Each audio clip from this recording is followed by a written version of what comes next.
नमस्कार, मैं आरबी सिंह यादव और आप देख रहे हैं मेरा YouTube channel RB Singh Yadav editor. आज अभी हमने आपको पटना में राहुल गांधी का ज़बरदस्त स्वागत और उनके सामने एक पैनल डिस्कशन के ज़रिए जो डिमांड रखी गई वो आपको सुनवाई। वीडियो छोटा ही बनाया था क्योंकि उसमें लोगों ने अपनी भावनाएं प्रकट करते हुए कांग्रेस से और ख़ासकर राहुल गांधी से मांग की कि हमारे मुद्दों पर आप अपने विचार और अपनी पार्टी की जो व्यवस्था है उस पर गौर करें। तो अब हम चलते हैं पटना में राहुल गांधी का भाषण सीधे सीधे दिखाएंगे हम अब कि राहुल गांधी ने क्या कहा। तो ये पार्ट 2 में हम आपके सामने लाते हैं राहुल गांधी को। राहुल गांधी का स्वागत हो रहा है, देखा आपने।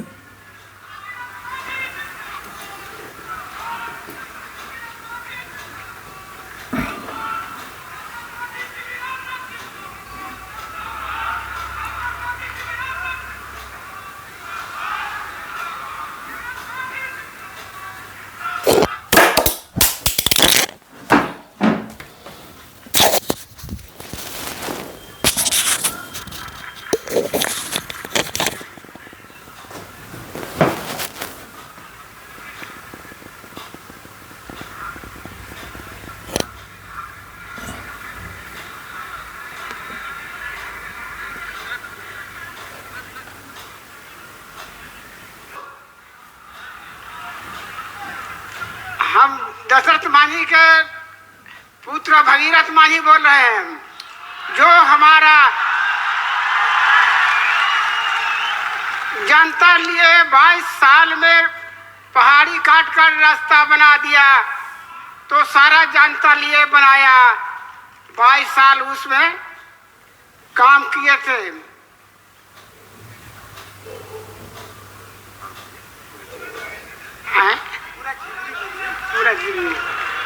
पहाड़ सकेत था, उस आने जाने के रास्ता नहीं था, तो पब्लिक को बहुत सकेत था, तो बहुत परिश्रम लगा।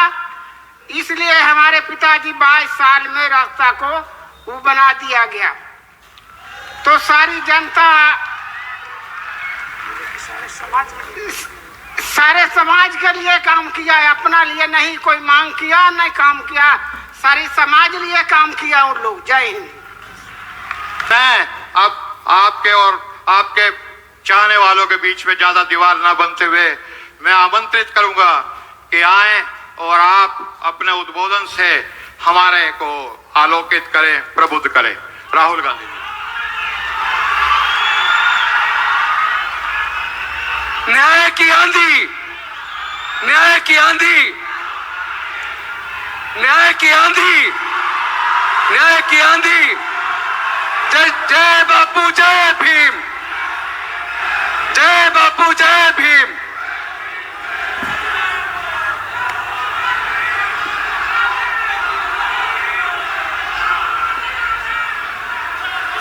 राहुल गांधी अब बोलने के लिए पहुंच रहे हैं, माइक पर आ गए।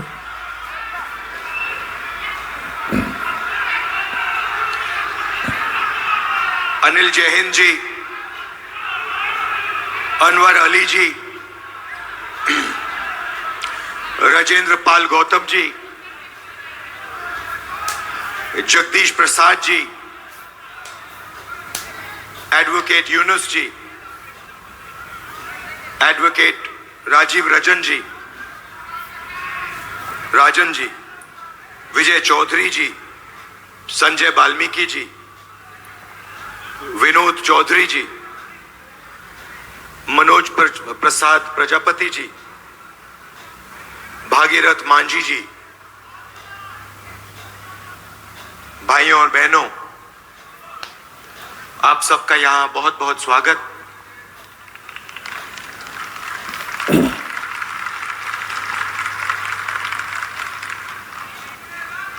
मैं आपके भाषण सुन रहा था,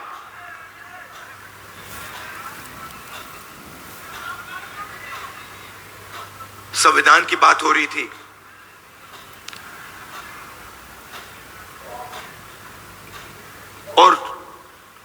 हम इस किताब को देखते हैं, दिखाइए जरा अपना संविधान।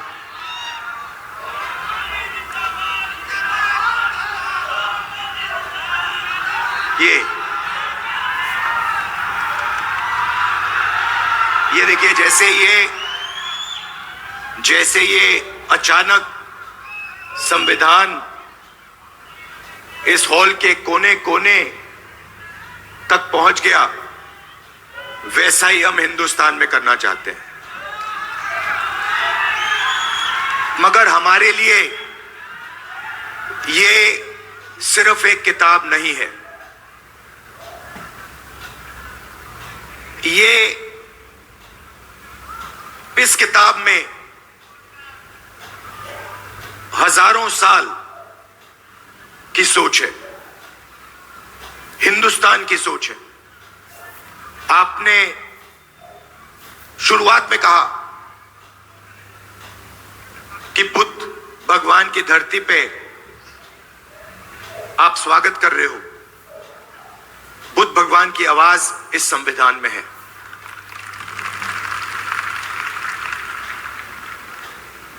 और हर स्टेट में जो बड़े से बड़े महापुरुष हुए हैं, चाहे नारायण गुरु जी हों, बसवना जी हों, फूले जी हों, गांधी जी हों, अंबेडकर जी हों, इन सब की आवाज इस संविधान में है। मगर सिर्फ उनकी आवाज इस संविधान में नहीं। इस संविधान में एक और चीज है। इस संविधान में जो हजारों साल से इस देश में दलितों को, पिछड़ों को, आदिवासियों को, उनके खिलाफ जो अन्याय किया गया, जो लाखों करोड़ों रुपए, लाखों करोड़ों लोगों का जो दर्द है, दुख है, वो भी इस संविधान के अंदर आज तक है।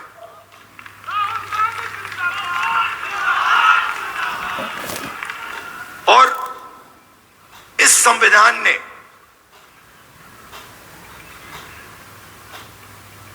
उस दर्द को पूरी तरह नहीं मगर थोड़ा सा कम किया है।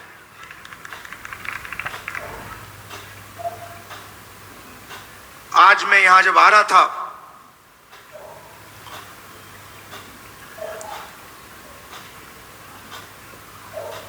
गंगा जी की ओर मैंने देखा, गाड़ी में बातचीत हो रही थी और मैं सोच रहा था कि ये लगती तो एक नदी है,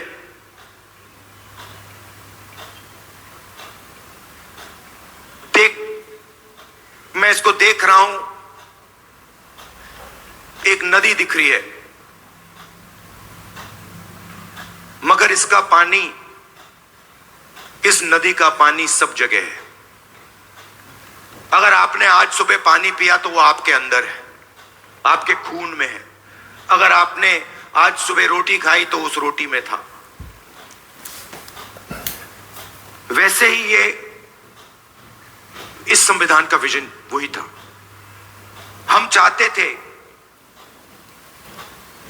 कि जैसे गंगा का पानी सब जगह जाता है, वैसे ही विजन था कि इस संविधान की जो सोच है वो हिंदुस्तान के कोने कोने में, हिंदुस्तान के हर व्यक्ति के अंदर, हर संस्था के अंदर जैसे गंगा का पानी जाता है वैसे जाए। इस हॉल में लगभग 5000 से भी ज्यादा श्रोता बैठे हुए हैं। मोहन भगवत कहते हैं कि गंगा गंगोत्री में नहीं शुरू हुई। हिंदुस्तान को आजादी 15 अगस्त 1947 को नहीं मिली,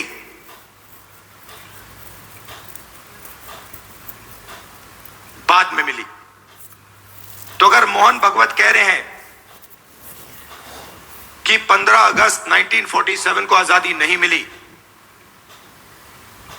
तो वो इसको नकार रहे हैं। वो कह रहे हैं, खुले स्टेज में कह रहे हैं कि इस किताब में जो सोच है उसका हिंदुस्तान के लिए कोई मतलब नहीं है। यह आजादी का नतीजा नहीं था, क्योंकि उस समय मोहन भगवत के मुताबिक आजादी तो मिली नहीं।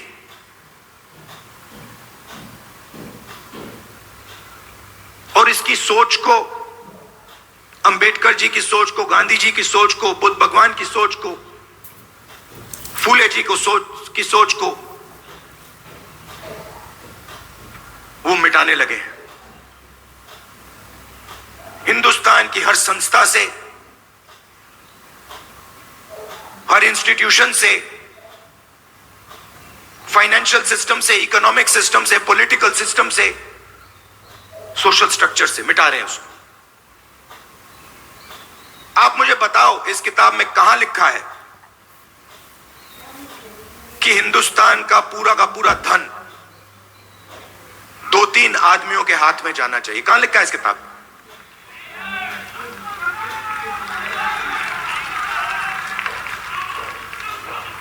तो मोदी जी आते हैं, पार्लियामेंट में आते हैं, पहले कहते थे 400 सीट आएंगे तो इसको हम बदल देंगे, और फिर जब आप लोगों ने, हमने मिलकर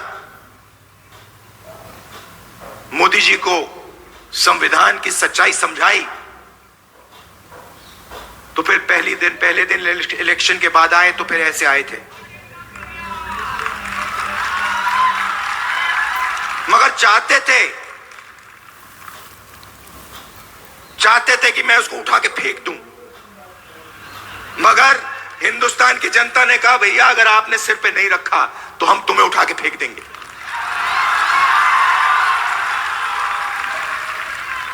तो इसलिए प्रधानमंत्री ने इसको यहां रखा, मत्था टेका, अंदर चले गए और फिर अपना काम फिर से शुरू कर दिया। मैं आपको 2-3 आंकड़े देना चाहता हूं।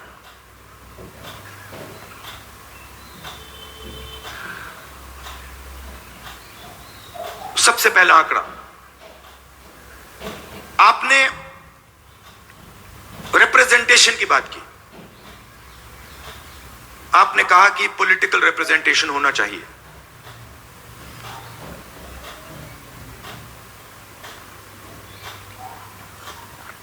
आज के हिंदुस्तान में एमएलए के पास, मेंबर ऑफ पार्लियामेंट के पास कोई पावर नहीं है। मैं मिलता हूं लोकसभा में बीजेपी के पिछड़े वर्ग के एमपी से, दलित एमपी से, आदिवासी मेंबर ऑफ पार्लियामेंट से। वो मुझे कहते हैं, भैया हमें पिंजरे में बंद करके यहां टांग रखा है।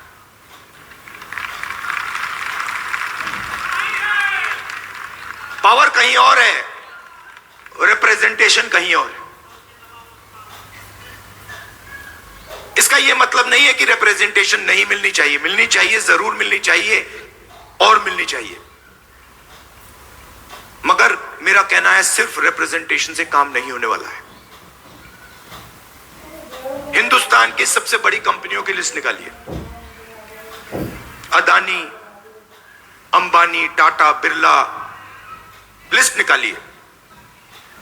500 कंपनी की लिस्ट निकालिए। इनको हिंदुस्तान की सरकार देश का पूरा धन पकड़ा रहा है। एयरपोर्ट्स, पोर्ट्स, सेलफोन, सारा का सारा धन इन 500 लोगों को पकड़ाया जा रहा है। और मैं आपसे पूछना चाहता हूं, इन 500 लोगों में से, इन 500 कंपनी के मालिक में से आप मुझे एक पिछड़ा वर्ग का व्यक्ति का नाम बता दो। एक दलित, एक आदिवासी का नाम आप मुझे बता दो। आपको एक नाम नहीं मिलेगा। इन कंपनियों की मैनेजमेंट टीम की लिस्ट निकालो, उसमें दिखा दो मुझे, एक दलित नाम दिखा दो, एक आदिवासी नाम दिखा दो, एक पिछड़े वर्ग का नाम दिखा दो, एक माइनॉरिटी का नाम दिखा दो।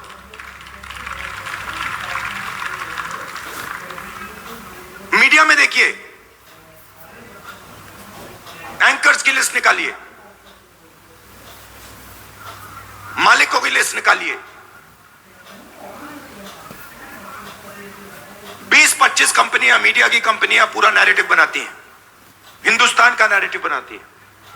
उसमें किसान की कभी बात नहीं होगी, पिछड़ों की कभी बात नहीं होगी, दलितों की बात नहीं होगी, मजदूर की बात नहीं होगी।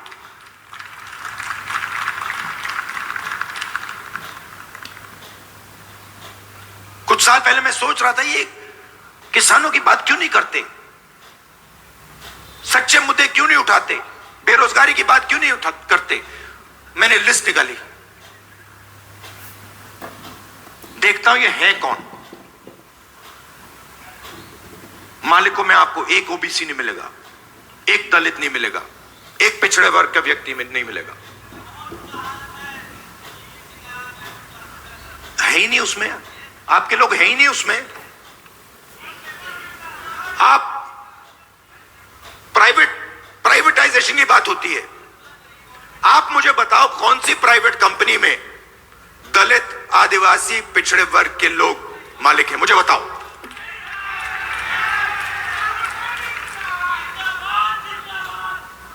मैं कल कुछ दिन पहले रात को एम्स गया, मेट्रो स्टेशन में लोग वहां 600-700 लोग लेटे हुए हैं, किसी को कैंसर हुआ है, दिल की बीमारी है, वाल्व नहीं काम कर रहा, सांस नहीं ले पा रहे हैं, टॉयलेट नहीं वहां पे, खाने को नहीं है, प्राइवेट अस्पताल में जा नहीं सकते।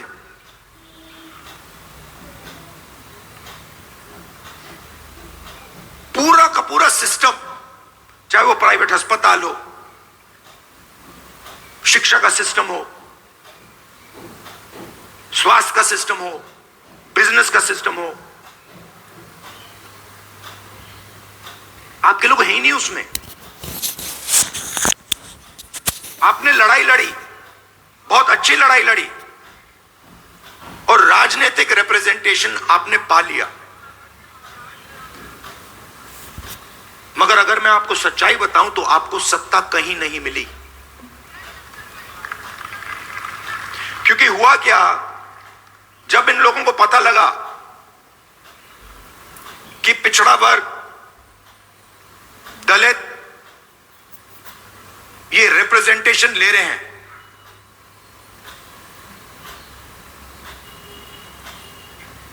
तो इन्होंने रिप्रेजेंटेशन आपको दे दी, मगर पावर कहीं और ले गए।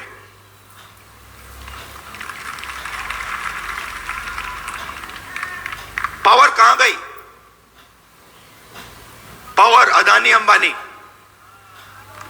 पावर आरएसएस, हर संस्था में अपने लोगों को डाल देते हैं। मैंने लिस्ट बनाई,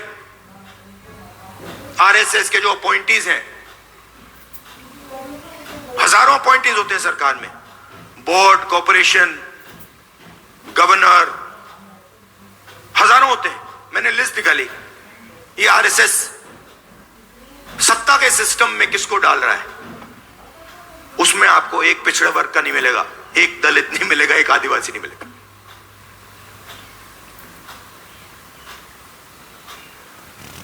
बजट, हिंदुस्तान का बजट 90 लोग बांटते हैं। एमपी एमएलए बजट नहीं बांटते।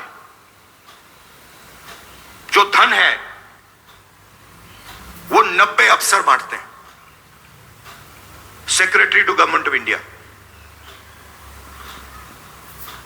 मैंने लिस्ट निकाली, ये है कौन? आपकी आबादी, पिछड़े वर्ग की आबादी 50% है, कम से कम।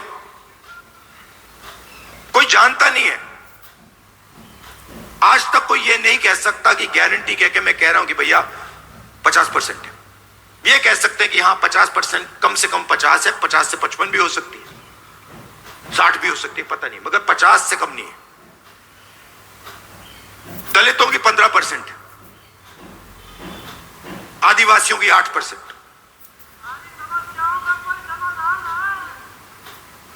इसीलिए तो हम यहां आए हैं।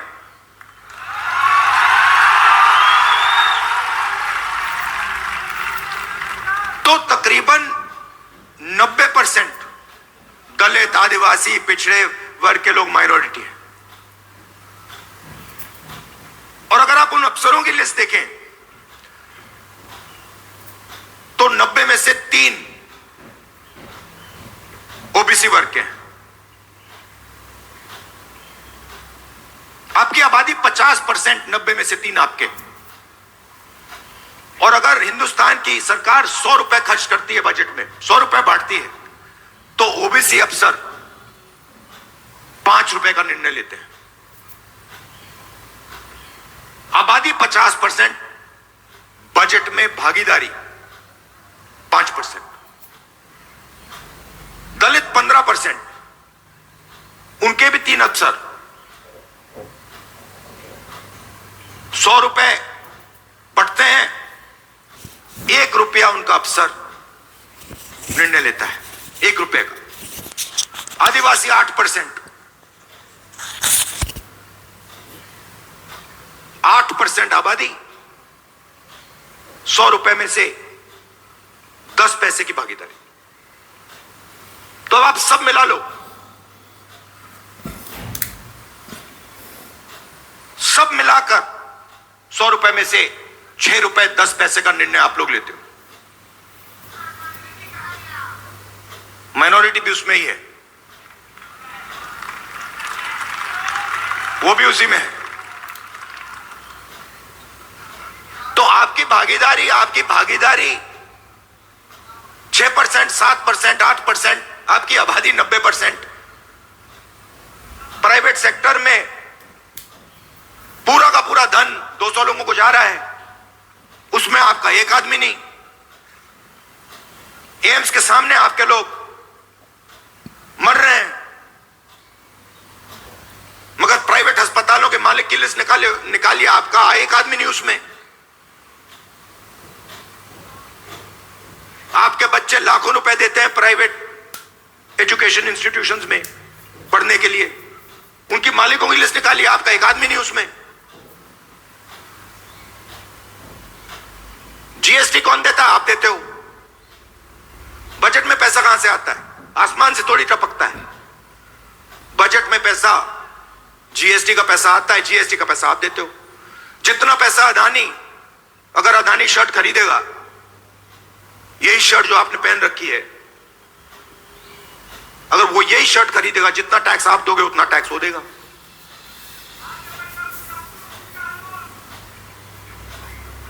तो हो क्या रहा है? आप मेहनत कर रहे हो, आप जीएसटी दे रहे हो, आपके जेब में से पैसा निकलता है, महंगाई बढ़ती है, आपका पैसा कहां जाता है? प्राइवेट अस्पताल में जाता है, प्राइवेट यूनिवर्सिटियों में जाता है, सीधा। राहुल जी के पूरे भाषण को सुनिए, आदिवासी, पिछड़े वर्ग, आपको बहुत अच्छा लगेगा। पूरी आंखें खोल करके रख दी उन्होंने, ट्रांसफर हो रहा है बस, और आप देखते हैं। और मैं इसीलिए इसे पूरे भाषण को आप तक पहुंचाने की पूरी कोशिश कर रहा हूं। अब पहला है, मैं आपको बता देता हूं। पहला कदम हमें यह पता लगाना है कि सच्ची स्थिति क्या है, सच्ची सिचुएशन क्या है। जाति जनगणना, और हम छोड़ने वाले नहीं है। और ये बिहार वाला जाति जनगणना नहीं, ये फेक जो जाति जनगणना इन्होंने किया है, लोगों को बेवकूफ बनाने वाला, ये नहीं। और जाति जनगणना के बाद आप क्या एक्शन लेंगे, वो सबसे जरूरी है। जाति जनगणना क्या है? जाति जनगणना एक्सरे जैसा है। किसी को चोट लगती है, डॉक्टर के पास जाता है, कहते हैं डॉक्टर मेरे हाथ में दर्द है। डॉक्टर एक्सरे करता है, कहता है हाँ हाथ टूटा हुआ है। तो जाति जनगणना एक्सरे एमआरआई जैसी चीज है। उससे दूध का दूध, पानी का पानी हो जाएगा। सबको पता लग जाएगा हमारी आबादी इतनी है, भागीदारी इतनी है। मगर उसके बाद जाति जनगणना के बेसिस पे पॉलिसी बननी चाहिए। तो हमारा विजन क्या है कि हिंदुस्तान का पूरा जो सिस्टम है जो कोलैप्स कर रहा है, क्यों कोलैप्स कर रहा है? क्योंकि अन्याय है। गरीब लोगों के पास रोजगार नहीं है, किसान को सही आमदनी नहीं मिलती, मजदूर को सही कॉम्पेंसेशन नहीं मिलती। क्यों? क्योंकि पूरा का पूरा धन वही 10-15 लोगों के हाथ में जा रहा है। तो एक बार जाति जनगणना होगा, हमें पता लग जाएगा कि किसकी कितनी आबादी है और हिंदुस्तान के सिस्टम में उसकी कितनी भागीदारी है। प्राइवेट अस्पतालों में कितनी भागीदारी है, कॉलेजेस यूनिवर्सिटीज में कितनी भागीदारी है, मीडिया में कितनी भागीदारी है, कॉर्पोरेट इंडिया में कितनी भागीदारी है, ब्यूरोक्रेसी में कितनी भागीदारी है। और उसके बाद हम सही प्रकार से विकास की बात कर पाएंगे। बिना जाति जनगणना विकास की सही तरीके से बात नहीं की जा सकती है। तो इसीलिए मैंने पार्लियामेंट हाउस में कहा है, साफ कहा है कि चाहे कुछ भी हो जाए, मोदी जी के सामने मैंने कहा है,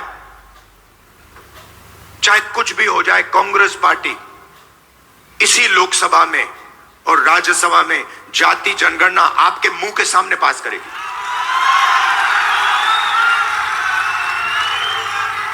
और हमने यह भी कहा है कि जो दीवार बना रखी है 50% रिजर्वेशन की दीवार, उस दीवार को हम लोकसभा और राज्यसभा में तोड़ के परे कर देंगे। रिजर्वेशन 50% से ज्यादा होना चाहिए, जाति जनगणना होनी चाहिए और हर जात को इस देश में भागीदारी मिलनी चाहिए। और ये सिर्फ हम नहीं कह रहे हैं, ये सिर्फ आप नहीं कह रहे हैं, ये कॉन्स्टिट्यूशन कह रहा है, ये संविधान कह रहा है, इसमें लिखा हुआ है। इसमें लिखा है हिंदुस्तान के सब लोग एक जैसे हैं, समान हैं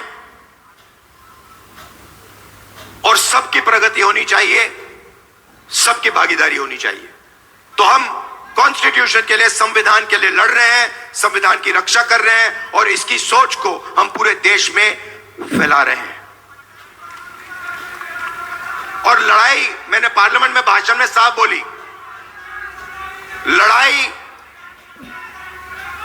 संविधान और मनुवाद के बीच में है। एक तरफ समानता, एकता, दूसरी तरफ नफरत और हिंसा। और मैं ये आपसे कहने आया हूं, जो आपने कहा कि राजनीतिक नुकसान होगा तो भी मैं ये काम करूंगा, मुझे कोई फर्क नहीं पड़ता है। जितना नुकसान हो वो सब हो जाए, मुझे कोई फर्क नहीं पड़ता। ये काम मैं करके छोड़ूंगा। आप सब यहां आए, इसके लिए दिल से आपका बहुत बहुत धन्यवाद। और ये जो मैसेज है आप गांव-गांव में फैलाइए, संविधान का मैसेज, जाति जनगणना का मैसेज और 50% रिजर्वेशन की दीवार को तोड़ने वाला मैसेज। धन्यवाद, नमस्कार, जय हिंद।